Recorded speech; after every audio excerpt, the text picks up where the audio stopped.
Session layer, Layer 5. The session layer permits two parties to hold ongoing communications called a session across a network. The applications on either end of the session can exchange data or send packets to another for as long as the session lasts. The session layer handles session setup, data or message exchanges, and teardown when the session ends.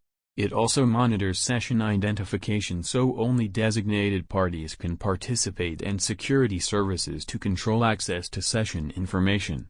A session can be used to allow a user to log into a remote time-sharing system or transfer a file between two machines. The session layer has the option of providing one- or two-way communication called dialogue control. Sessions can allow traffic to go in both directions at the same time, or in only one direction at a time.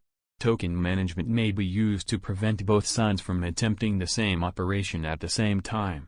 To manage these activities, the session layer provides tokens that can be exchanged. Only the side holding the token is permitted to perform the critical operation. Another session service is synchronization. Consider the problems that occur when transferring a file between two machines and the system crashes, not being able to complete the transfer. This process must be restarted from the beginning. To avoid this problem, the session layer provides a way to insert checkpoints into the data stream, so that after a crash, only the data after the last checkpoint has to be repeated.